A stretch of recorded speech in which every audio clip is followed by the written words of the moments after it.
Welcome to the Max Schmarzo podcast. Hope we are all doing well today. Thank you for tuning in and joining me with this one. We have a fun one here today. So just one topic and one topic only. We're going to be talking about it's a concept that I've called the infinite problem. And I hope you guys enjoy it. It's something I'm kind of working through myself. And as I talk about it, you'll understand it. But it kind of stemmed from a recent post I made. I made a post on Instagram basically just saying it's like one of those memes is like tough pills to swallow. I'm sure you've seen that meme before. And it said, you don't need to back squat. That's all what it said. Actually, I lied. It said it's crazy, but true. Or you might think it's crazy, but true was kind of the caption. And the meme was, you don't need to back squat. And it's true. You don't need to back squat. There is no specific need behind back squatting. Now, there are times where back squatting is a useful tool. Cool. Absolutely. Are there times I recommend back squatting? Absolutely. But it's not a specific need. And the reason why I said that and made that post is because for me as a younger strength coach, I often thought, man, I need to back squat. I judge my own program. I judged athletes' abilities on whether or not they could back squat. Is that correct? No, it's not. It's not the correct way of assessing something. And the point is, I made that because hopefully from a page with the number of, some people like my page, I got a decent number of followers, and they say, look, he says you don't need to back squat. Maybe it's okay for me to try out different things. And that was the whole point of the post. Now, it apparently hit an emotional chord with many people. A lot of people equating back squat to oxygen and the need of it, and how if you're not back squatting, it means you're not healthy or whatever. It's kind of you can go and read the comments if you want. But it got me thinking a lot, and it got me kind of interested, and it got me thinking about back squatting. And well, why do we talk about back squatting so much? Why is an exercise like a back squat so ridiculed? If you do something that's not adequate depth, or you do something that squats wide or narrow, or your feet a certain way. And then I started thinking about myself as a young trainer and how a lot of times when I train people, there are so many different things that you could correct. There are so many problems that existed. So I kind of chewed on that for a while. And then I made a post recently of AJ working out, and AJ's working out in like loafers or something in my basement, doing some heavy RDLs. And I don't really care what shoes he works out in as long as they're comfortable. We're not going to go run sprints in loafers, but if you're going to, I don't care if he's barefoot and does RDLs, as long as he's stable and comfortable in them, right? That's all that really matters. Someone commented, at least in the past they commented, but someone commented mentioning the shoes. In the past, someone's commented, oh, why is he wearing those shoes? It's going to do whatever for performance, blah, blah, blah, blah, blah. And it got me thinking, and this is the genesis of this idea of the infinite problem. It's the idea that in strength and conditioning, you can literally create an infinite number of problems. If you don't have a specific direction, there are an infinite number of obstacles that you can generate and solve those problems too. So the infinite problem. What is the real problem? That's the big question. Because if you don't have a direction or a goal, you don't know what the main problem is. And part of the problem is that people want to create a problem so they can provide a solution, yet not all solutions are adequate. So let me explain to give you guys a better idea. Let's say AJ would be 0.0000001% better if he were to do that RDL barefoot instead of with loafers on. So it is a problem, I suppose, that he might have the loafers on, and we could have a solution to not wear loafers, but the effectiveness of that solution relative to the long-term outcome or the value of that is 0.0000, basically insignificant solution. However, using the machine I was on that has lots of stability, able to allow us to produce lots of force, maintain great form in positions where an RDL would otherwise fail if you just had a dumbbell, because very unstable with a dumbbell. You're limited in the amount of load you can lift because you might be doing it with one arm if you're doing a single leg RDL. And positionally, like I said, you're unstable throughout the range of motion, limiting the amount of force. So if my whole point of the exercise was to say, I want to find a movement that stresses this pattern with the largest amount of force and the highest amount of safety while maintaining stability through the full range of motion, using the machine as a solution to that problem yields a much larger percent effectiveness than changing the shoes I were to wear. And that is so important because my problem comes from a specific goal and a need. AJ and I have spoken. We've talked about his training, his needs, his goals. This movement pattern is going to stress specific tissues that are pertinent to his goals. And therefore, if I'm trying to find a way to strengthen the tissues associated with a single leg hinge pattern, this machine is a solution to a problem. And that solution is going to yield a high effectiveness, so a high amount of change in regards to someone's training.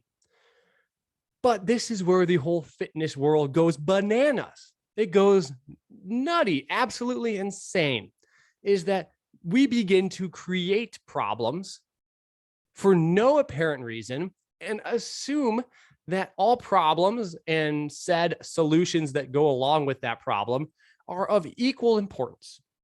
Look at all the different types of arguments that exist out there. For example, you might see someone say, oh, you need to squat a certain way with your body weight.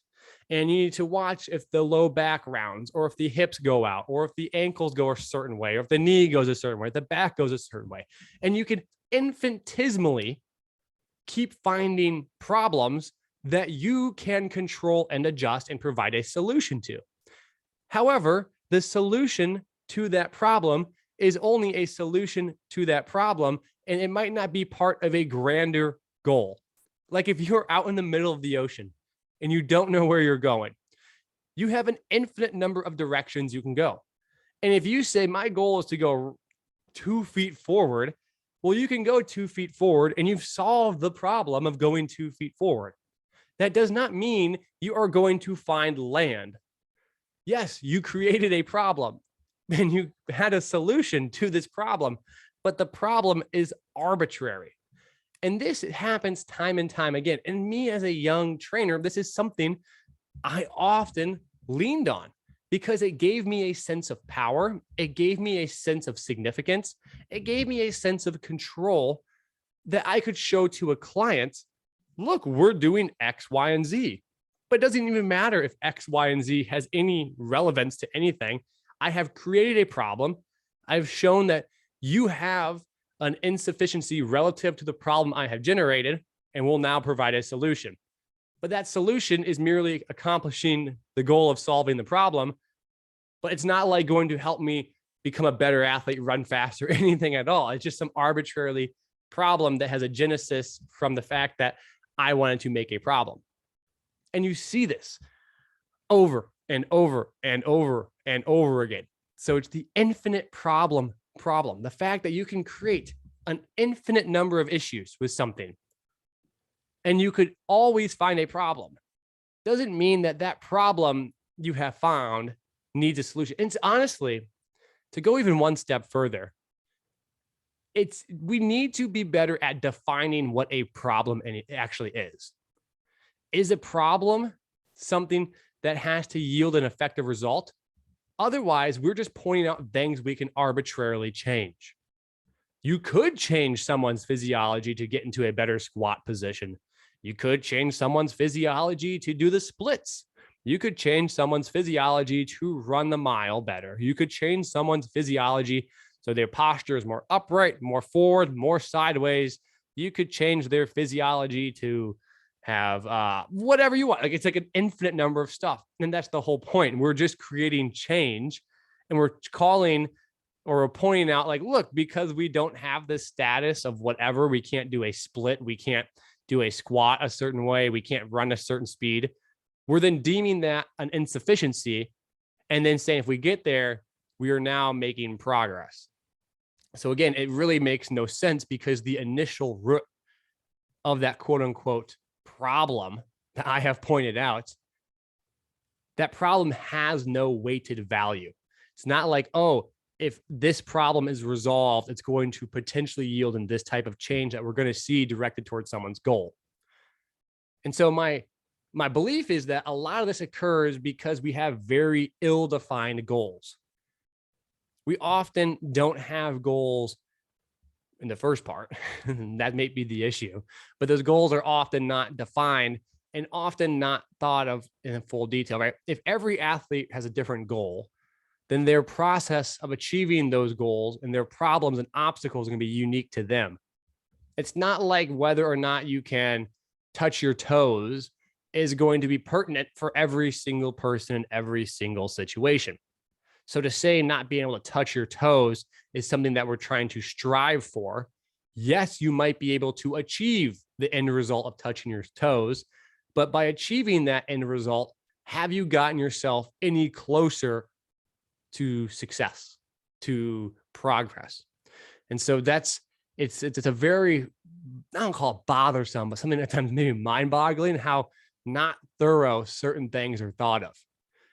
And again, it has to do with the human's ability to weight like you are weighting variables, situations, because not all situations are of equal weight. Not all solutions to problems are of equal need, and not all solutions are of the same time dependence. An example is if you just had a list of things you needed to accomplish today and did them in arbitrary order without respecting time, it could make an absolute mess of a day. Imagine if I was trying to thaw my hamburger or thaw a steak, and that was on my to-do list, and I just happened to do it last in the day. Well, it's going to take 5 hours to thaw the hamburger I'm trying to cook, so I don't even get to have dinner now in a reasonable time. So there's certain things that have time dependence. There's certain things that have significance, like, oh, I really need to make sure I make my dinner for my parents who are coming over tonight.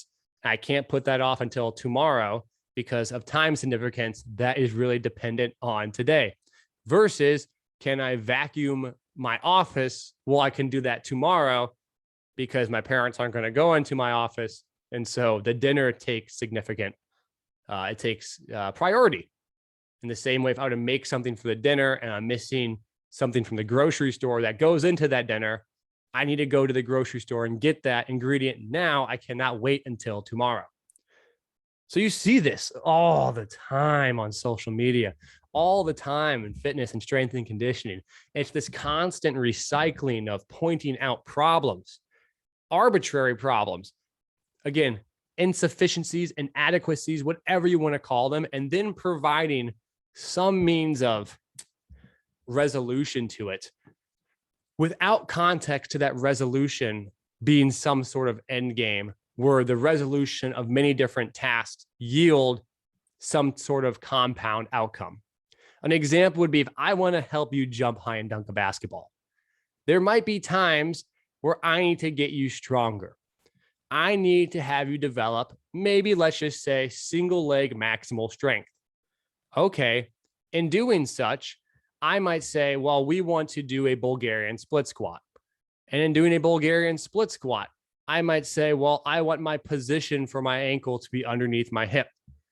But then we start going crazy because when we start saying you can go to like an infinite degree of problems with a Bulgarian split squat.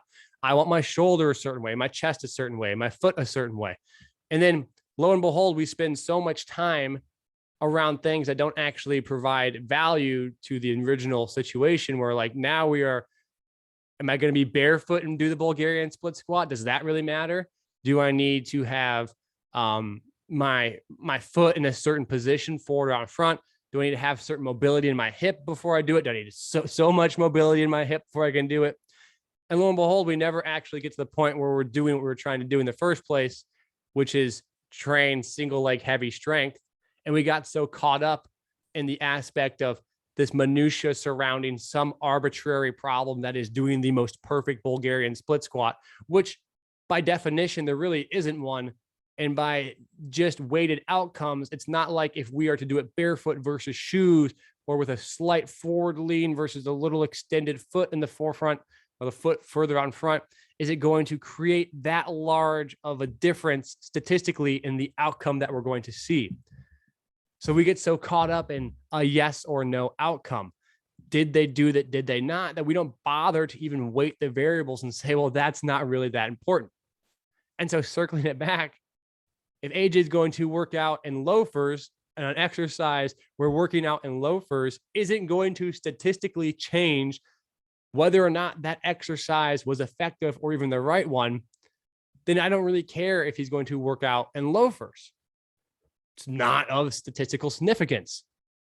Now, could you say, oh, he's not working out in loafers, he should be in barefoot, and then you coach a barefoot, then you coach a tripod foot, and you have an endless number of things you keep trying to coach, but you forget the whole purpose of the movement in the first place was to just have single leg strength, that you end up chasing an extreme number of variables that at a certain point in time, you've lost yourself down the rabbit hole because all these variables, can you justify every change in those variables? Can you point to the outcome? Or at a certain point, have you tried to find so many problems and all these solutions that you are now taking such large leaps and extrapolations to say this is the most effective way possible? And if that is the case, there should be some evidence that you maybe have had with whatever to show that such extraordinary adjustments led to extraordinary outcomes. But again, I think about myself as a young trainer, and this is something that I would have done, or I have done. Oh, you can't do this. You can't get that position. That's because of this. We need to work on that. But none of this nor that had any relevance to the person's goals. It had no relevance to their long-term health. It was just an arbitrary assumption of an adequacy that I would then make them perform because it gave me, the trainer, something for them to work on. And then when they achieve that, I could point to it, pat myself on the back and said, look, we accomplished this. And I spent the majority of time maybe convincing that person that what we accomplished had some level of significance. But the majority of that significance only existed because I convinced the person that it was significant, not because it actually was significant. The infinite problem. And you see this across many different domains. This is more than just you see in strength and conditioning. You can see it anywhere on social media and the news, which is the creation of problems without weighing the problem in regards to A, what that problem is relative to, but also B, what does the solution to that problem yield? What is the path? If we overcome this problem now, what's the next one to overcome? Is there some continuity in problem solving that where these problems are going to be solved and synergistically add up? In the same way I solved the problem of you trying to jump high off one foot, I get you stronger. You have some level of base strength. We've resolved that problem, but the new problem is now that you have the strength, you have to utilize your strength in a time-dependent manner. So we start to maintain that strength, maybe even try and build it still a little bit, but working on our explosive outputs. And then you might say, now I have some power ability to go along with my strength, but I just haven't repped out the technique enough with my new physical abilities. So now you're starting to work in much more single leg jumping because during that time period, you might be doing multiple problem solving at once. You had them working on plyometrics so they could work on their ankle strength and capacity. And now they have the capacity to handle high impacts. They have new physiological abilities to express with those impacts. You actually have them work on single leg takeoffs. So your resolution to these problems synergistically work together, the one and to the next. And you then in your head have certain outcomes weighted. If I get them stronger, I think that's going to resolve this kind of task, and that's going to that kind of problem, and that's going to take them to a certain level of higher state because we've resolved that, and they're going to be better because of that. So the infinite problem. I don't have a definition to it. Heck, I just kind of chewed on this idea the other day, but because I have my own podcast, I get to spew my own ideas on here, and whoever listens to it, and maybe you guys might find it useful. So I appreciate you guys listening. Again, I don't have this idea fully labeled. I haven't written about it. This is something I just wanted to share and think about and give you a very kind of almost an open-end discussion or brainstorm idea, a raw brainstorming idea of this in my head as I kind of thought about it earlier today. So I hopped on here to share it because maybe someone will listen to this and say, oh, Max, read this or check that out, or you should listen to this because it's actually on topic with what you're discussing, or what you're discussing already exists, but here it is. I found it very interesting regardless. So, as always, thank you for listening. I hope you all enjoy. I appreciate you guys. Take care. Feel free to share. As always, peace out. Thanks.